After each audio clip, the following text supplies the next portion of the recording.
नमस्कार दोस्तों, डीएनए के यूट्यूब चैनल पर आपका स्वागत है। आज हमारे साथ मौजूद हैं प्रीतिका मजुमदार और आज हम इनसे कई मुद्दों पर बात करने वाले हैं। आज हम इनसे ग्रह नक्षत्रों के बारे में बात करेंगे। आज इनसे हम नवरात्र के बारे में बात करेंगे, ग्रहों के बारे में बात करेंगे। तो ऐसे समय में मैं आपकी ओर से और अपनी ओर से प्रीतिका जी का स्वागत करता हूँ। नमस्कार प्रीतिका जी। प्रीतिका जी, दो बातें हैं जी। ज्योतिषियों की राय अलग अलग है। कुछ लोग कह रहे हैं कि इस बार का जो नवरात्र है वह अशुभ है। बिल्कुल। कुछ लोग कह रहे हैं बहुत शुभ है। बिल्कुल। आपकी राय क्या है? देखिए, सबसे पहले मैं कहना चाहूंगी, देवी पुराण, हम शास्त्रों के बातों से शुरुआत करते हैं, देवी पुराण के बातों से शुरुआत करते हैं। ठीक है। ये कोई प्रीतिका मजुमदार की बात नहीं है। ठीक है। तो बात ये है कि देवी पुराण में कहा गया है, जब माँ रविवार और सोमवार को आते हैं, मतलब संडे और मंडे का दिन जब माँ आती है, तो उस समय हाथी में माँ की आना होता है। हमारे पृथ्वी लोक में आना होता है उनका। हाथी पर सवार होके आते हैं। अच्छा। और अगर यही बुधवार को आना हुआ माँ को, तो वो नाव में सवार होके आते हैं। ठीक है। और हाथी भी अच्छा माना जाता है, पर नाव में आते हैं तो बहुत ज्यादा बारिश होती है उस साल। अच्छा। और एक चीज और है कि शनिवार और मंगलवार की अगर माँ का आना होता है तो वो घोड़े पे सवार होके माँ आते हैं। शनिवार और मंगलवार को घोड़े पर सवार होके आते हैं। और बाकी बचा हुआ शुक्रवार और गुरुवार के दिन माँ अगर आते हैं तो डोली में सवार होके आते हैं। डोली में। और जो कि इस बार डोली में सवार होके आ रही है, जो कि अशुभ माना जा रहा है। डोली जो है देश दुनिया के लिए आर्थिक मंदी लेके आएंगे, देश दुनिया के लिए एक अदृश्य रोग बीमारी लेके आएंगे। और यही जो है माँ गमन कर रहे हैं, विदाई ले रही है। मुर्गा होते हैं ना, जो मुर्गी की जो बड़े साइज बोलते हैं, तो जिनके बड़े बड़े नखून होता है, जिसे नखून से, तो उस मुर्गी से सवार होके माँ जाने वाले हैं। अच्छा, तो विदाई है। प्रीतिका जी, जैसे नाव का संबंध बारिश से है, तो समझ में आया कि हाँ, वो बारिश उस साल बहुत होगा जब वो नाव पर सवार होकर आएंगी। हाँ जी। जब आपने कहा डोली पर सवार होकर आएंगी, तो डोली का मतलब मैं वही समझ रहा हूँ जिसमें शादी के बाद दुल्हनों को डोली पर बैठाकर विदा किया जाता है या फिर कहीं लाया ले जाया जाता है। तो डोली तो बहुत पवित्र चीज है, शुभ चीज है। ये अशुभ क्यों होने जा रहा है? हाँ, ये बहुत अच्छा सवाल आपने मुझे पूछा। देखिए, डोली जो ये भविष्य देवी पुराण में कहा गया है, शास्त्रों में कहा गया है कि डोली में सवार होकर जब भी माँ आते हैं तभी अशुभ घटना होते हैं, अर्थक्वेक होते हैं और जल प्रलय होते हैं, बहुत ज़्यादा तूफान आना, आर्थिक संकट, नौकरी की संकट, ये सब होता है। इसीलिए शायद जो मुझे लॉजिक समझ में आते हैं इसके पीछे, देवी पुराण में तो ये लिखा है, पर जो लॉजिक मुझे समझ आया, क्योंकि डोली जब चलते, क्योंकि मैं बेसिकली डोली में सवार हुआ था बचपन में, किसी की शादी में जाते हुए, मतलब मेरे मामा मामी के दूर के रिश्तेदार, तो मामी के साथ मैं गई, तो डोली में बैठ के क्या अनुभव होता है, एक्सपीरियंस होता है, वो मैंने अनुभव किया है। तो डोली जब पीछे दो आगे दो जो कंधे में उठा के लेके जा रही है, जो तो डोली ऐसे ऐसे हिलना डुलना होता है। और बीच में जाके फिर कहीं ना कहीं कोई ऐसे जगह है जहाँ वहाँ रखा भी जाता है, रोकना भी पड़ते हैं, थोड़ी देर के लिए रुकते भी हैं। तो वो जो समय होता है, एक बार जैसे कि मुझे अनुभव हुआ था, ऐसे जंगल में रुका था, क्योंकि मैं किसी ऐसे गांव में किसी की शादी में गई थी, तो इम्बैलेंस होता, तो उस वक्त मुझे डर भी लगा था इस बात। बल्कि कोलकाता में वो जो समुद्र के बीच में एक कोई धाम है, हाँ जी, जो साल में एक बार आता है, मैं भूल गया जगह का नाम, सागरदीप जो कुछ ऐसा ही है। तो वहां जाने के दौरान मैं भी नाव पर गया जी। तो नाव पर जब बड़े नाव से छोटे नाव में बदला गया, जो कि चूंकि रेत है वहां पर, तो मैंने भी बहुत डर का एहसास किया, नाव कांप रहा था। तो डोली और नाव में तो मुझे एक जैसा लग रहा है।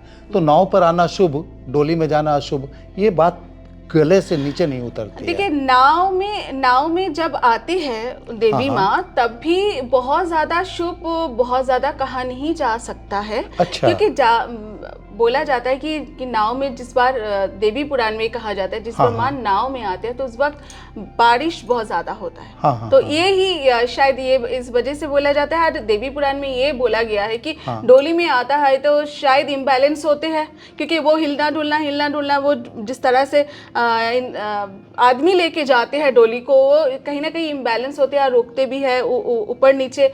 और उस बीच में ही रोड अगर जंगल का हो और पहाड़ी का हो, वहीं पे लेके जाना आना। तो क्या इस बार बहुत बुरा माने जाने की वजह कोई ग्रह भी है? यस, ये बहुत अच्छा सवाल आपने पूछा है। ग्रह ये भी है क्योंकि 18 सितंबर को चंद्र ग्रहण निपटे ही कि नहीं, अब तक चंद्र ग्रहण की इफेक्ट जो है कहते हैं कि 90 डेज तक रहते हैं। हालांकि इंडिया में नहीं देखा, सूतक भी नहीं लगा। पर चंद्रमा, जैसे हम बोलते हैं कि हमारे ग्रह में चंद्रमा माँ की समान होते हैं और सूर्य पिता के समान होते हैं। जब माँ को ग्रहण लगते हैं तो असर बच्चों पूरे परिवार पे पड़ते हैं। और जब अभी सूर्य 15 डेज के अंदर फिर सूर्य ग्रहण अभी 2 तारीख को है, 2 अक्टूबर को सूर्य ग्रहण है। तो सूर्य ग्रहण रात को है इंडिया में, ये भी नहीं देखने वाले। पर पिता को जब ग्रहण लगते हैं तो इसके इफेक्ट तो पूरे परिवार को भुगतना पड़ता है, ब्रह्मांड को झेलना पड़ता है, पृथ्वी को भुगतना पड़ता है। तो वो जो आप बता रही थी अर्थक्वेक और क्या क्या? बिल्कुल, अर्थक्वेक तो बिल्कुल वो तो रहेगा ही। सबसे बड़ी बात है, आर्थिक संकट आने वाले हैं, डिप्रेशन का लेवल बहुत बढ़ जाएगा इस वक्त। आप अगर आपके जानने वाले, आप जिन लोगों को जानती है, आपके बहुत करीबी रिश्तेदार है आपके घर परिवार की, उन लोगों से आप पूछिए किस तरह से हेडेक हो रही है, किस तरह से एग्रेसिवनेस बढ़ रही है, किस तरह से, क्योंकि ये अगले जो है 3 महीने तक बहुत ज्यादा रहने वाले हैं कि मेंटली एंड फिजिकली लोग बीमार होने वाले हैं। तो प्रीतिका जी, ज्योतिष विद्या में या ग्रह नक्षत्रों के इन चीजों को काट कुछ तो होगा।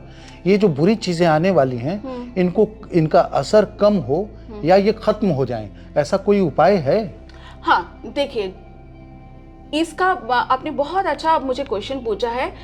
इस समय सूर्य ग्रहण के समय हम अगर ओम घृणी सूर्याय नमः इस मंत्रों का हम जप करें, जितना ज्यादा मंत्र एक बार फिर से बोलिएगा। ओम घृणी सूर्याय नमः, ये तांत्रिक मंत्र है। अच्छा। और अगर इस मंत्रों में किसी का दिक्कत है तो ओम सूर्याय नमः, ओम आदित्याय नमः, ओम मित्राय नमः, जो सूर्य के जितने नाम सूर्य के नाम है, वो आप कोई भी जो आसान लगे वो मंत्रों का जप कीजिए।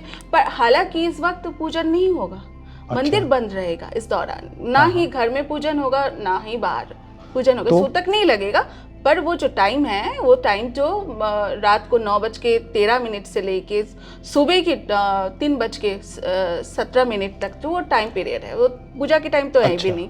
तो भारत में नहीं दिखेगा, पर उसका इफेक्ट बहुत पड़ेगा। और इस वक्त जो लोग साधक गण हैं, जो लोग खास सिद्धि करना चाहते हैं, जैसे कोई यक्षिणी सिद्धि करना चाहते हैं, कोई बेताल सिद्धि करना चाहते हैं, या कोई आपका बहुत सारे की सिद्धि है, जैसे कोई अप्सरा सिद्धि करना चाहते हैं। अगर मुझे पूछे तो मैं भी हर चंद्र ग्रहण और सूर्य ग्रहण में खास मंत्रों का सिद्धि करती हूँ मैं। अच्छा। चाहे अप्सरा सिद्धि हो या चाहे वो, इसका मतलब ये हुआ कि आपका इंटरेस्ट, आपकी रुचि तंत्र साधना में भी है? बिल्कुल है, बिल्कुल है। तो प्रीतिका जी, ये तंत्र साधना क्या है? तंत्रों के ऊपर हम अगर बात करें, क्योंकि भगवान शिव पार्वती को, भगवान शिव ने ही ये ज्ञान उनकी पत्नी पार्वती को सबसे पहले दिया था, तंत्रों के बारे में ज्ञान। और तंत्रों मतलब तंतु, ये एक रसायन है। जैसे रसायन विज्ञान हम पहले बचपन में पढ़ते थे ना, केमिस्ट्री तो हम इंग्लिश में कहते हैं उस चीज को। तो रासायनिक विज्ञान एक होती है ना कि एक चीज के साथ दूसरी चीज आप मिला दीजिए तो एक और चीज क्रिएट हो जाता है ना। तो वही तंत्र है। तो तंत्रों का नाम बेफुजुल मतलब बदनाम किया गया है। अच्छा। कुछ लोगों ने, क्योंकि जो बोलते हैं ना कि जिनको इतनी सी नॉलेज भी नहीं है, उस चीज़ को फैलाना, उस चीज़ को गलत ढंग से पेश करना, हाँ, उसमें यूट्यूब के ज़रिए या फिर किसी सोशल मीडिया के ज़रिए इस तरह से पेश करना, तंत्र बिल्कुल गलत नहीं है। तंत्र आत्म ज्ञान है और अपने सोल का आपको कल्याण करना है। इस तंत्रों को हम अपना के हम अपने सोल को बहुत ही ज़्यादा ऊपर लेके जा सकते हैं। शुक्रिया। तो दर्शकों, आपने सुना कि यह नवरात्र इस बार अनिष्ट होने वाला है, अनिष्टकारी होगा, लेकिन इसके साथ साथ प्रीतिका जी ने इससे बचाव के उपाय भी बताए। उन्होंने तंत्र विद्या को लेकर भी अपनी बात रखी। तो हम आज उनका शुक्रिया करते हैं और अपनी बातचीत यहीं स्थगित करते हैं। आपको यह बातचीत कैसी लगी, कमेंट बॉक्स में हमें लिखकर बताएं।